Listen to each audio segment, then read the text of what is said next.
querido Pai, amado Senhor,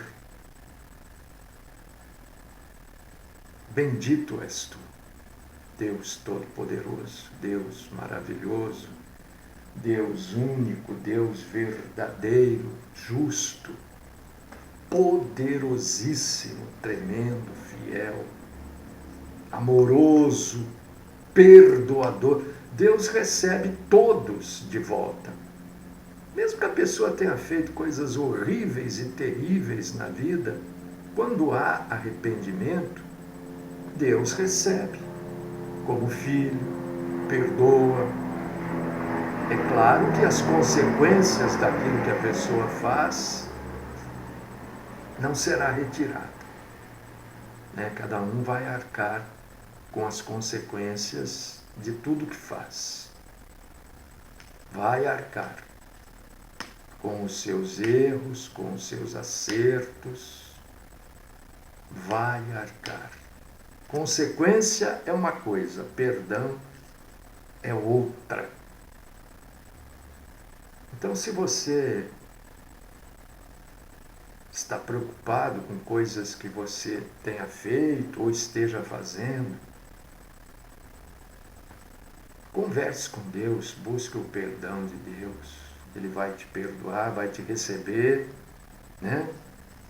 E você vai ter um grande alívio na sua vida. Senhor, fala conosco. Ensina-nos um pouco mais deste assunto que nós vamos tratar hoje, né?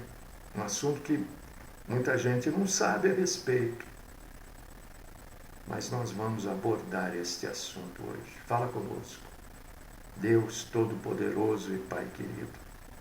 Livra-nos do mal, principalmente da mentira. Esta é a minha oração. No nome do Cristo Jesus. Amém.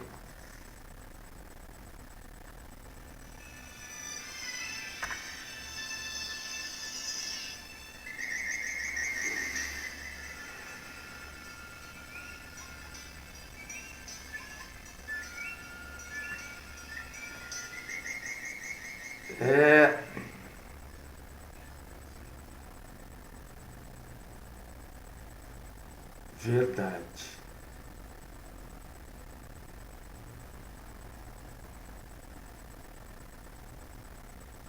Vamos ler a Bíblia? Vamos aprender algumas coisas aqui, né? Vamos abrir aqui o livro de Jó. Ensina tanta coisa, mas tanta coisa para a gente. E deixa eu dizer de novo, não vai dar tempo de falar tudo hoje disso. É muita coisa, são 4 laudas, ó, que eu escrevi. Imagina as coisas que eu falo que eu nem escrevi. Porque aquilo que está escrito é um roteiro só para a gente falar, para a gente não perder o assunto.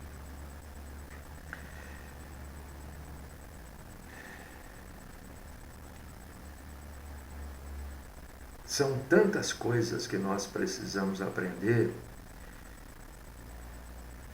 E uma das coisas que mais mata neste mundo, talvez a que mais mate, não é o ebola, não é a AIDS, não é o câncer, não.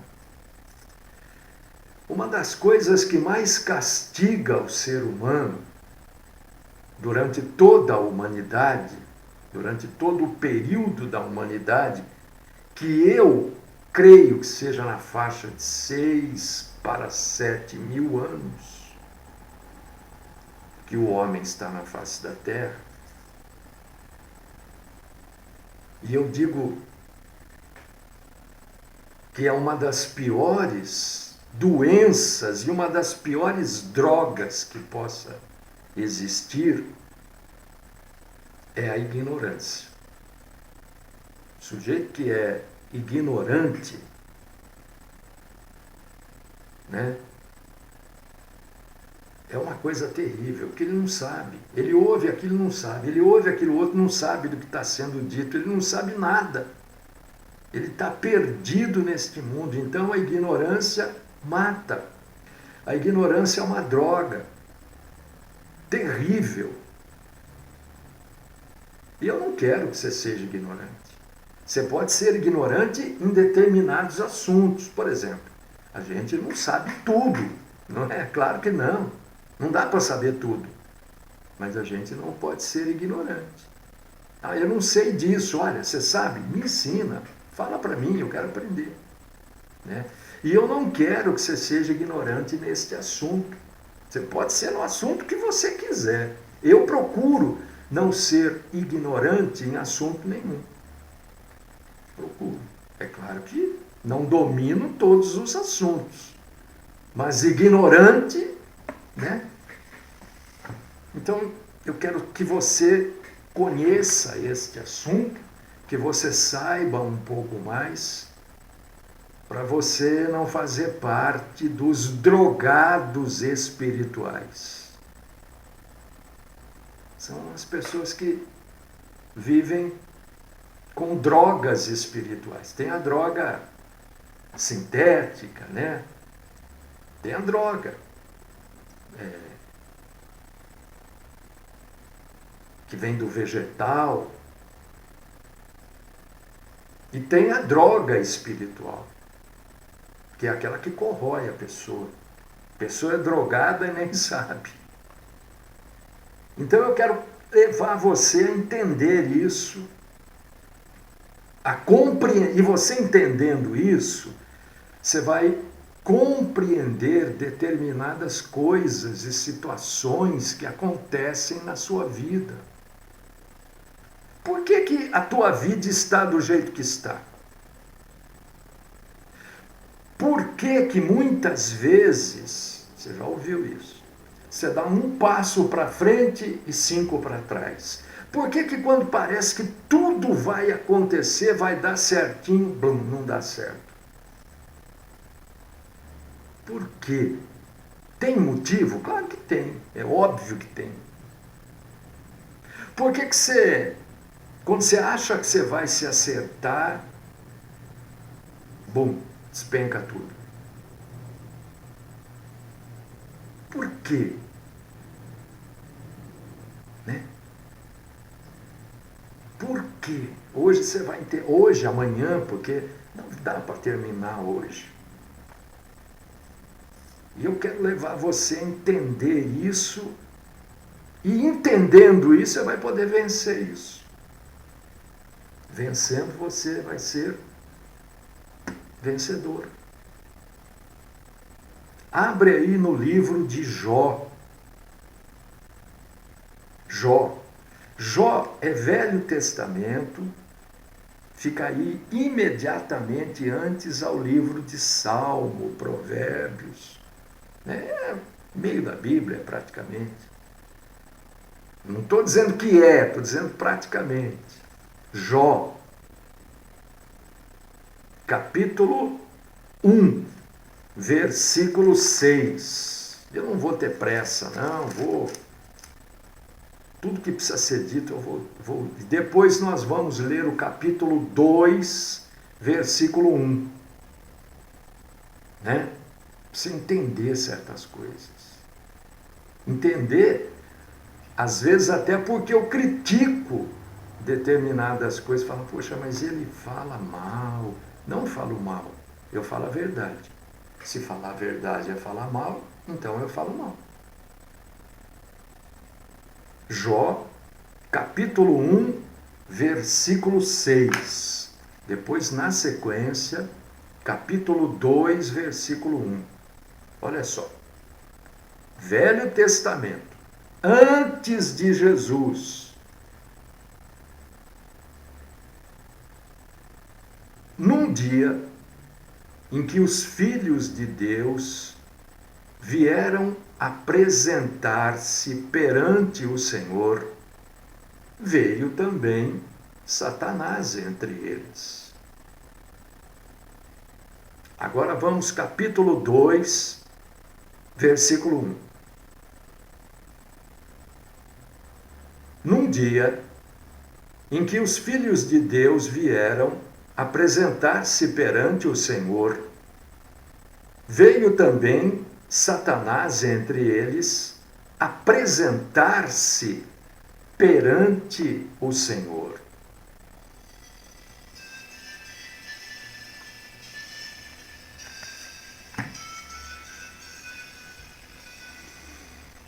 Bom, essas duas passagens e outras, né, dizem que o diabo se apresentava perante Deus. Deixa eu dizer uma coisa para você que está aí me ouvindo. Caiu o meu marcador de papel aqui. Fazer o quê? O diabo existe. Se você acha que não existe, levar informação para você. Você está enganado. O diabo existe. Ele existe.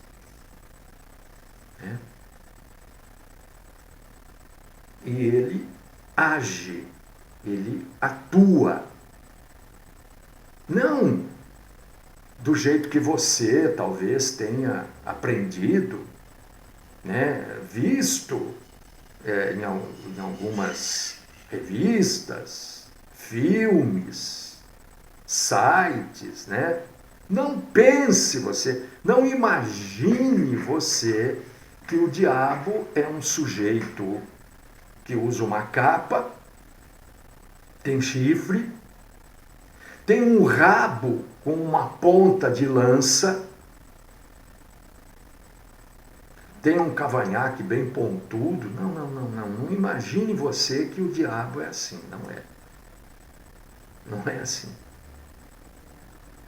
Esta é uma figura medieval do diabo. Isso é uma figura criada pelo ser humano. O diabo não é desta forma.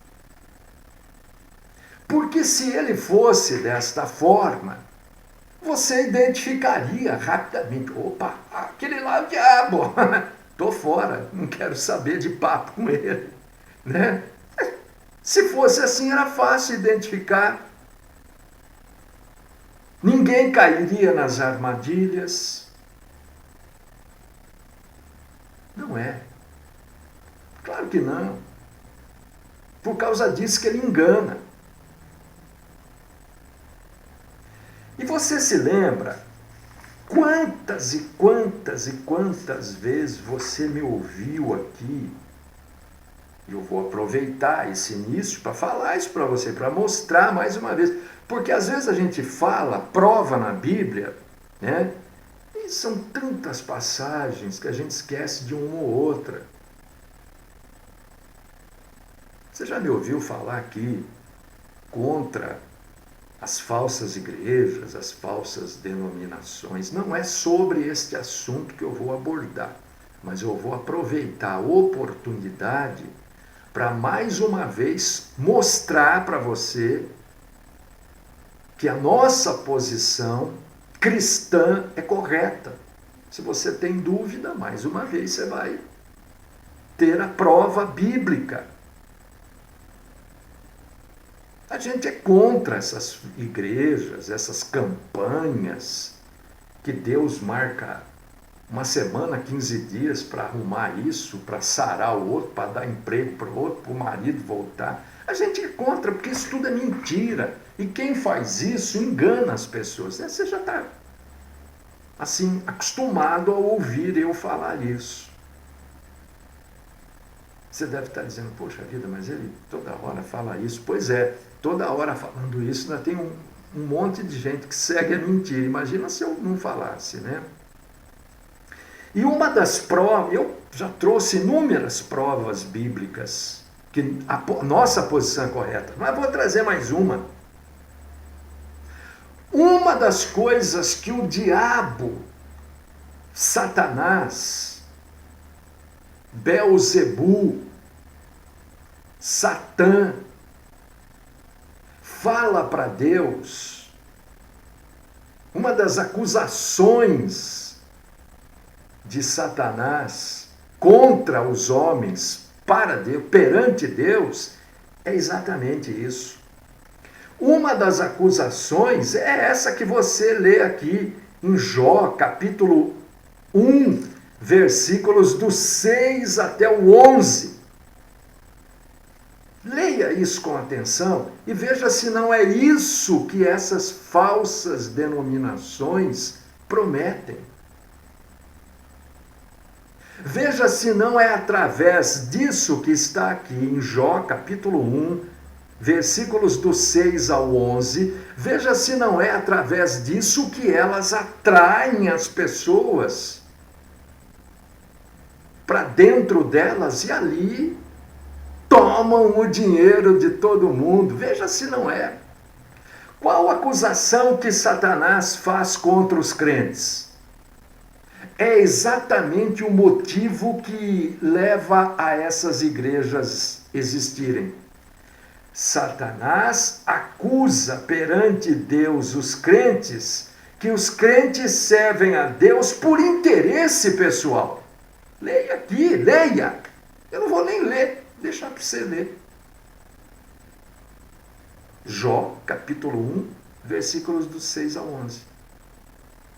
Satanás fala assim, olha, esse povo aí serve você, tá vendo lá?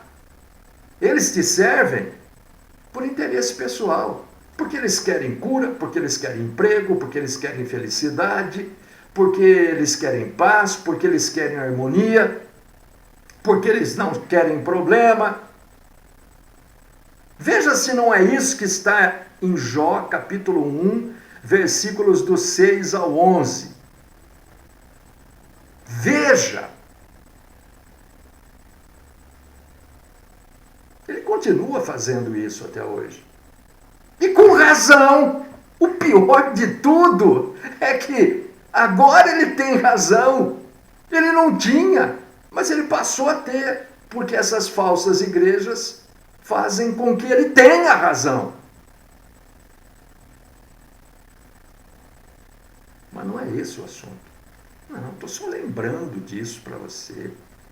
O assunto é, Satanás continua na presença de Deus, porque aqui em Jó, Zacarias, né, você vai encontrar passagens que dizem que Satanás se apresenta na presença de Deus. Que ele vai até lá na presença de Deus e bate um papo com Deus e conversa com Deus e acusa os crentes. Satanás tinha acesso diante de Deus. Porque não se esqueça, meu irmão, minha irmã, né? Não se esqueça que Satanás é um ser criado como todos os outros seres e coisas que existem no universo. Tudo é criado por Deus. Deus não criou Satanás. Deus criou Lúcifer, um anjo. Para você entender, né? É claro que é um exemplo grosseiro, mas é para você entender. Né? Não vai sair falando, olha, o pastor Mário fala. Não, eu estou dando um exemplo para você entender. No mundo espiritual, Lúcifer, que era um anjo criado por Deus, era como se fosse o diretor de uma empresa. Vamos supor, para você entender, que a empresa tivesse o presidente. O presidente da empresa é Deus. Quem manda mais do que o presidente da empresa? Ou melhor, quem? Depois do presidente da empresa, quem é que manda? O diretor. Então, Lúcifer era logo abaixo de Deus. Era Deus, o Eterno Todo-Poderoso, e abaixo dele, Lúcifer. Só para você entender, eu estou dando esse exemplo. Você vê o poder que tinha Lúcifer. Ao ponto da Bíblia dizer que ele era o sinete da perfeição. Você não sabe o que quer dizer isso, né? Ele era o padrão de perfeição dos criados por Deus. Olha só.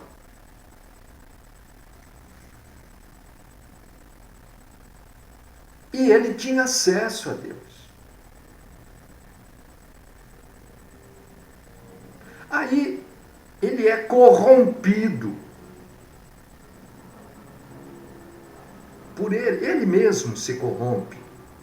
Ambição, orgulho, inveja, desejo de poder, ele se corrompe. E ele é expulso do céu. O expulso do céu, você precisa entender isso. Ele é expulso desta condição que ele tinha. Eu não falei para você que era Deus. Estou com a mão na frente da outra câmera aqui. Deus e Satanás. Ó, deixa eu fazer aqui para a pessoa ver. Deus e Satanás. Deus aqui, ó, e Satanás aqui. Ele foi expulso desta condição aqui. Deixou de ser o sinete da perfeição. E arrastou com ele um bando de seguidores que o seguem até hoje.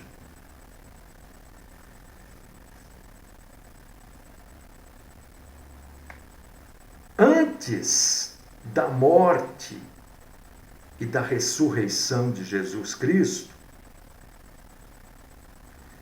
Deus ainda permitia, vez por outra, a presença de Satanás.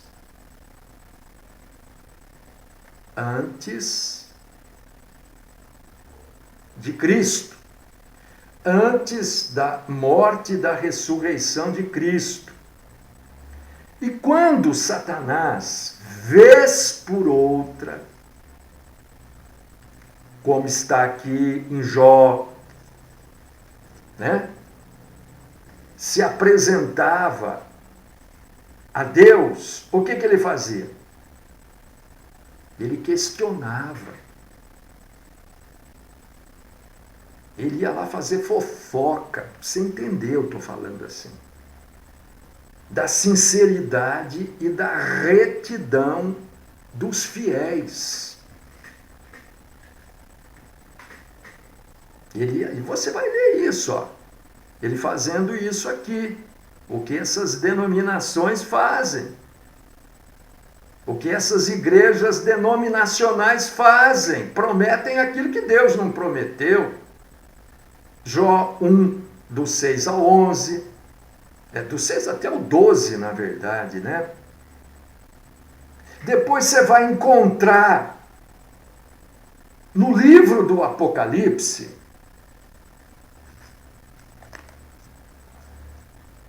capítulo 12 de Apocalipse, versículo 10.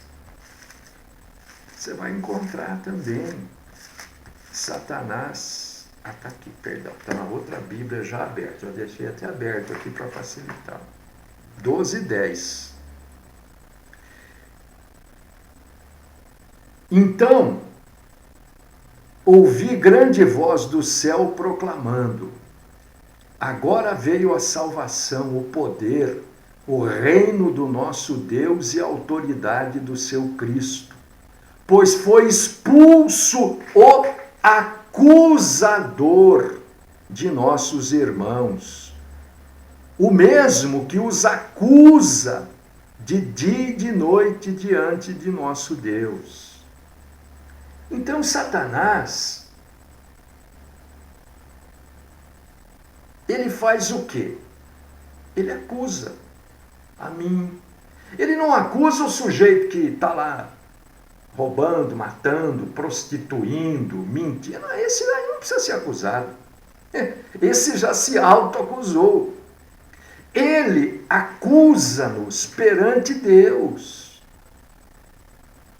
como ele fazia com Jó.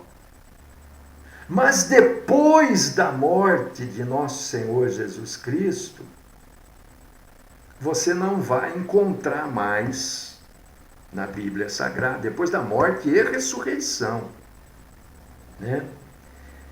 Você não vai encontrar na Bíblia nenhum lugar dizendo que Satanás tem acesso direto a Deus na nova aliança.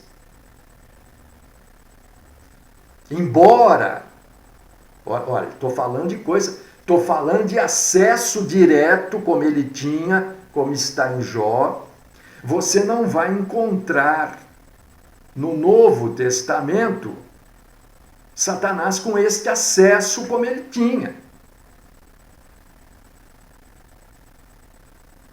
Por quê?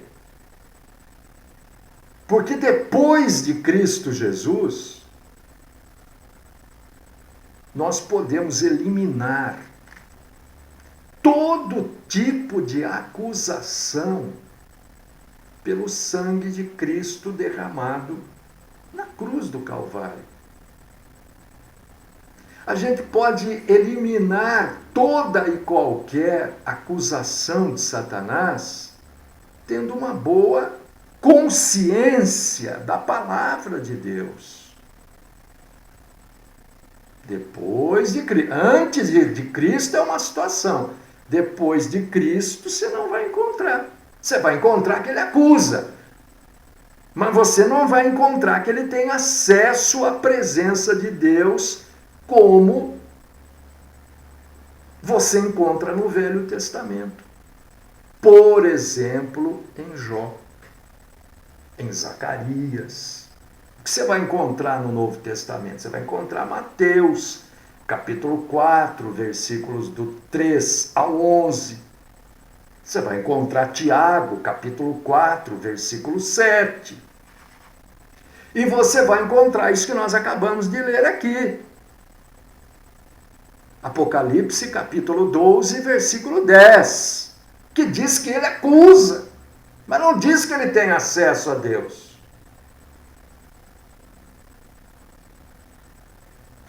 E no Novo Testamento você tem até a paz e a tranquilidade, você tem a sua confiança reforçada, porque no Novo Testamento Cristo é tratado como um advogado. Olha só que maravilha. Olha quanta coisa a gente está aprendendo nesse tempinho que nós estamos tendo aqui. No Novo Testamento nós encontramos lá o quê? Que nós temos um advogado perante o Pai que nos defende. Está lá em 1 João, capítulo 2, versículo 1. Você está entendendo o que eu estou falando? No Velho Testamento, você encontra o ensino, a doutrina que Satanás tinha mesmo expulso na condição de Lúcifer. Entenda, Satanás continuava com acesso a Deus. Para quê? Para fazer fofoca, para nos acusar. Ele tinha acesso à presença de Deus. No Novo Testamento, na nova aliança no sangue de Cristo, você vai encontrar que ele continua acusando. Mas você não vai encontrar que ele tem acesso à presença de Deus a hora que ele quer, do jeito que ele quer, chega lá, entra. Você está entendendo o que eu estou falando? Se você não estiver entendendo, depois você pergunta para mim. Ou na sexta-feira nós teremos aí a programação de perguntas e respostas. Pode perguntar. Estarei aqui para te ajudar a entender. Mas eu estou lutando para ser o mais claro possível, né? Então, na nova aliança, diz que... Por que diz que Jesus está à destra, intercedendo por nós? Exatamente porque ele é o nosso advogado. Ele tem presença, porque ele é o próprio Deus.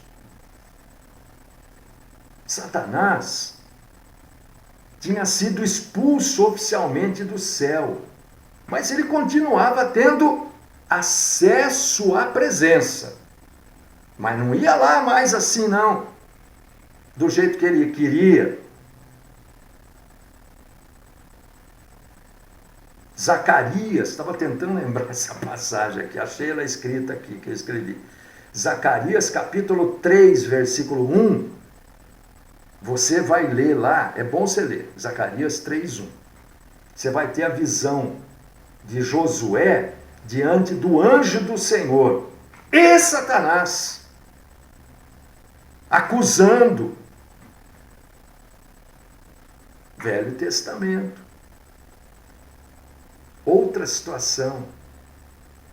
Apocalipse capítulo 12, versículo 10, identifica Satanás como o acusador, aquele que acusa de dia e de noite diante do nosso Senhor. Esse de dia e de noite não quer dizer que ele fica no ouvido, não é isso. Quer dizer uma constância em acusar. O que ele faz? Acusa. Acusa de quê? Acusa que as pessoas que servem a Deus servem por interesse.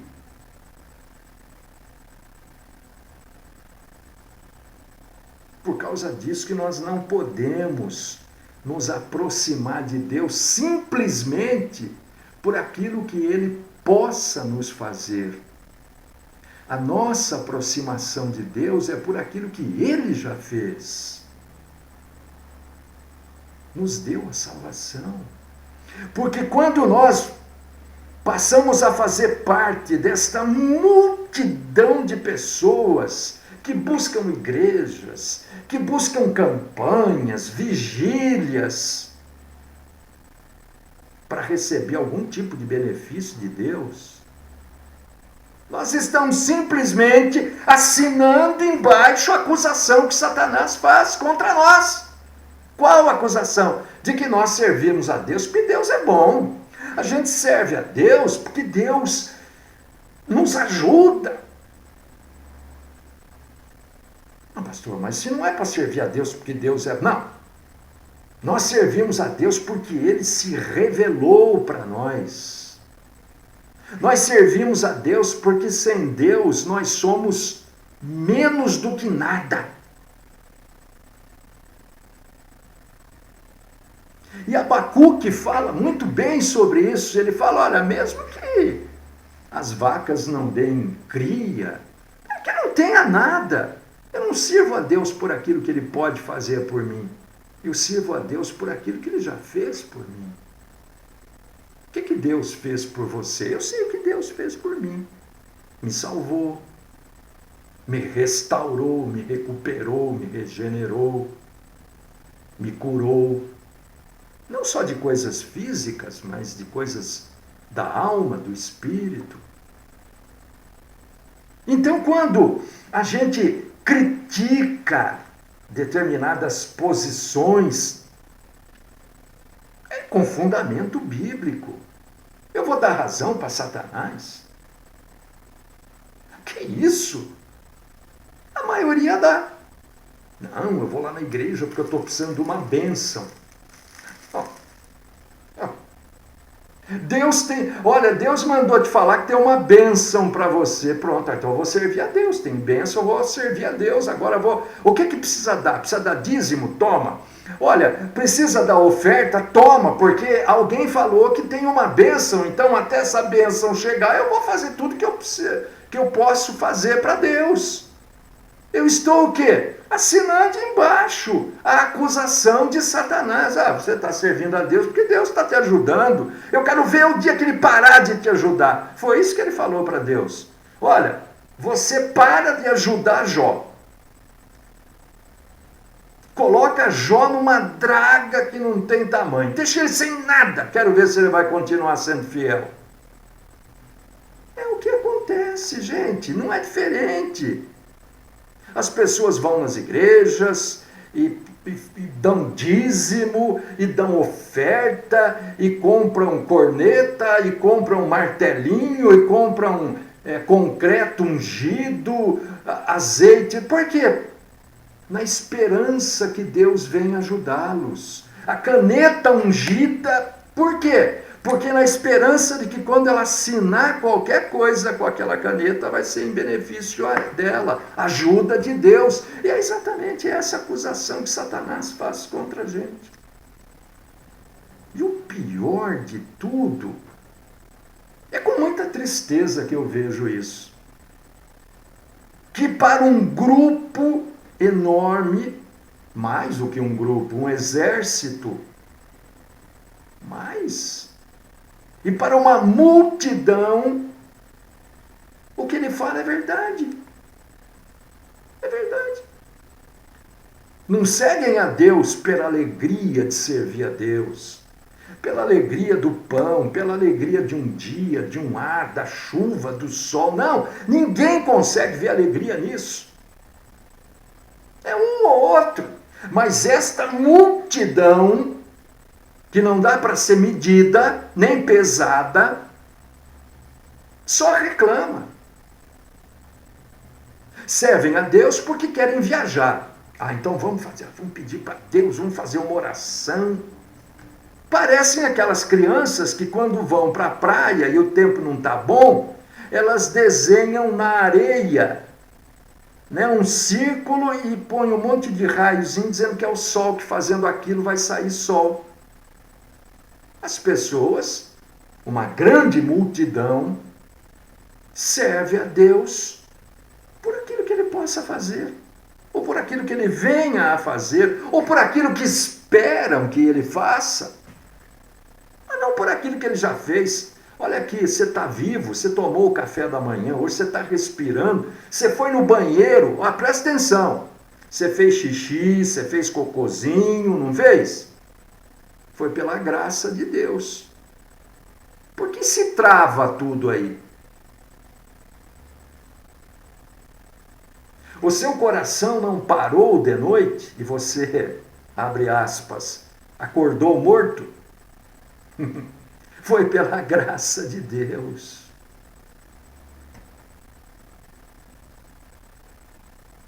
Você já agradeceu a Deus por isso? Ou você deu razão para Satanás nessa manhã? Ô Satanás, legal, você está certinho, viu?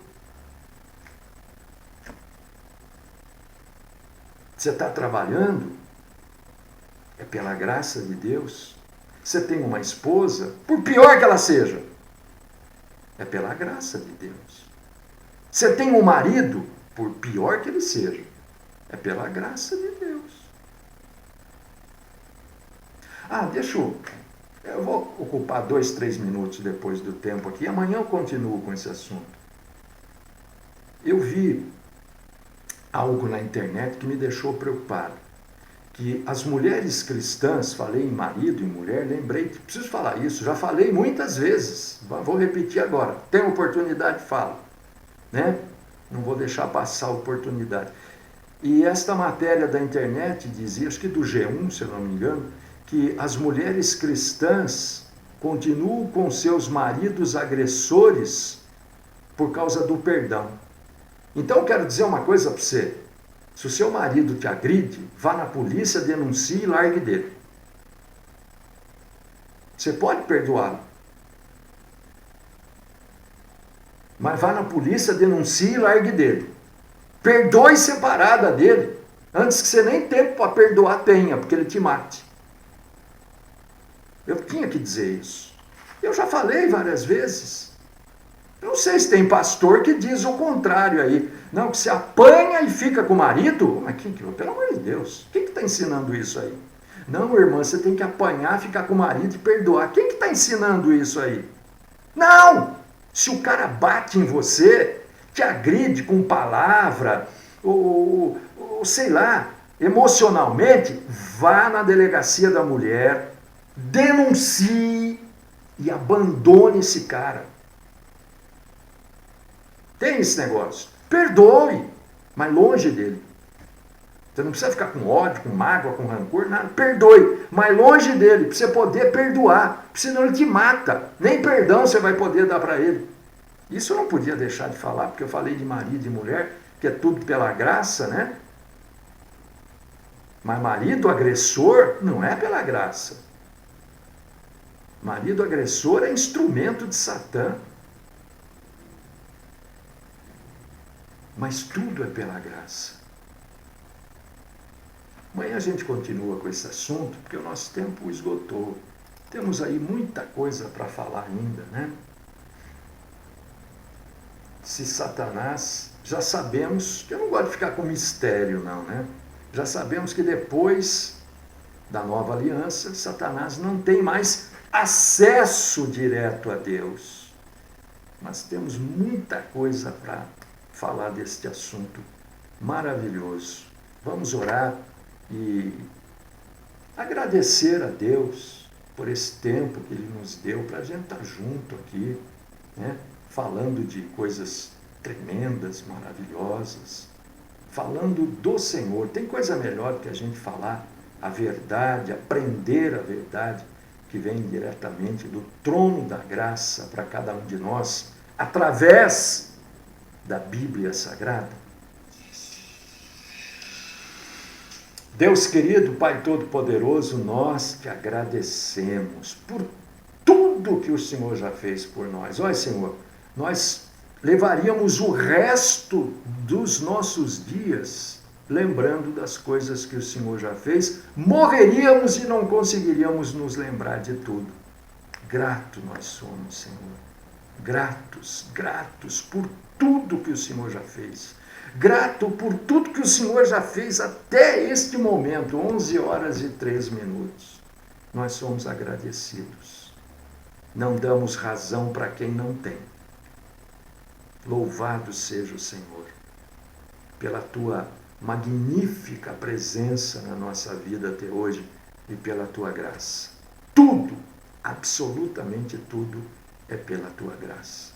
Livra-nos, Senhor, do mal, principalmente da mentira. Esta é a oração que faço, no nome do Cristo Jesus. Amém.